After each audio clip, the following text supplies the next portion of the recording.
First of all, I think I should put a shirt on. Good plan. Hi. I'm Kate. I do basically nothing but sit in my room on Tumblr all day. Yeah. No, you can't have my last name because... Buy me a drink first. Let's see. I really don't have anything to talk about. I mean, this is really weird talking to my computer screen. I mean, especially since there's nobody there. So, I don't know. What should I talk about? I love TV. I watch British TV a lot. Too much. It's beautiful. Also rocking the Batman pants. Ordered Batman shoes the other day. They haven't come yet. Pretty upset. Halloween's coming. Are you excited for Halloween? I'm excited for Halloween. Exciting. Halloween is wonderful. I have a bunny. He's over there in his cage. His name is Misha. Anybody else excited for the 50th anniversary of Doctor Who? Because I am. I mean, I'm also excited for Sherlock, but January is really far away, and it's easier to be excited about the things that are closer. I mean, not that the 50th anniversary is any closer, but yeah. I don't have an Xbox or a PS3 or...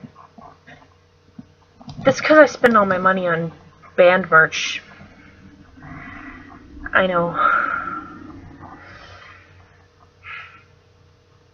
Band merch. It's worth it. It's definitely worth it. Yep. This is a really boring video, isn't it? What else should I talk about? I know. I'll tell a story. One time. So, my friend and I went to a Fall Out Boy concert in Boston. I'm from Maine. You know, the middle of nowhere. The middle of freaking nowhere. And we went to a concert in Boston. And that night we were staying at a hotel. Crappy hotel. I'd never even heard of it before. And, I mean, well, it didn't suck. I mean, we had maids and crap like that, but breakfast was bagels and orange juice. So, we wake up at 2 o'clock in the morning, and to the phone ringing. And my friend's mom picks up the phone and says, hello, and the man on the other end says, there's a man in your room, and you need to come to the door, let me in, and let me take the man out. We're like, what? There's no man in our room. And he says, yes, there's a man in your room. We need to come get him out. And so she gets up, hangs up the phone, and puts on a robe and goes and turns on the light, and just kind of stands there, and we all kind of sit up thinking, like, what the heck is this guy talking about? And then my other friend sits on bed and goes, guys, there's a man in our room. Guys, there's a man in our room. And so we all, like, flip out, and we're looking around, and sure enough, on the end of her bed, passed out, is this black guy. I mean, not racist, but he was black. And he's passed out on the end of her bed. And so we all freak out, and then the front desk guy knocks on the door, and my friend opens the door, and she goes, he's on the bed, he's on the bed. And so the guy picks him up, walks to the bed, picks up the black guy, throws him over his shoulder, well, you know. And this guy is so drunk, like, he doesn't even know where the heck he is, right? So he brings him out the door. He's like, come on, buddy, we gotta go. And so the drunk guy stumbles out the door, like, I live here, what are you doing? And so he shuts the door, and then that's all. That's it. Like, he closes the door, and we don't hear anything about it. So we sit there, like, what the heck just happened? Like, what literally in the ever-loving frick happened?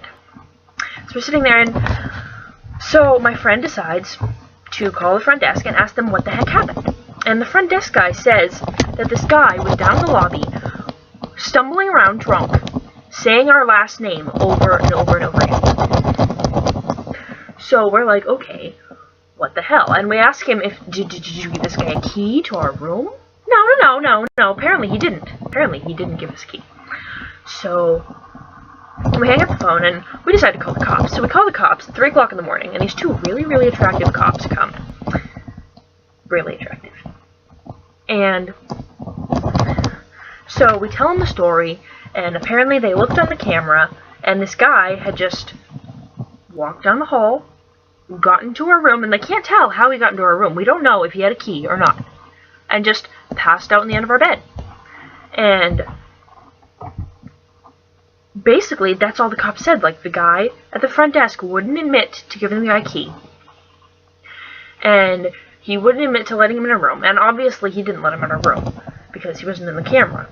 So the police leave, and we don't fall asleep for like 2 hours. Yeah, and the best part about all this was I'm lying there in bed with my friend, and this black guy has just walked into our room and this whole thing, and the cops have just left. And she's sitting there singing Fall Out Boy. And I look at her, I'm like, are you singing Fall Out Boy? And she was like, yeah. And I was like, did you not notice anything that happened? And she was like, yeah, but we just went to a Fall Out Boy concert. Who cares if a black guy snuck into our room? I've just been listening to Fall Out Boy in my head this entire time. Genius! And the next day, my friend's mom and her friend make up conspiracy theories the entire way home.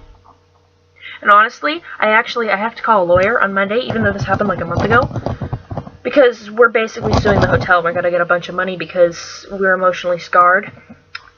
Because a black guy snuck into our room and passed out on the end of our bed. True story. Well, 7 minutes, that's really long. Good job, Kate. Good job.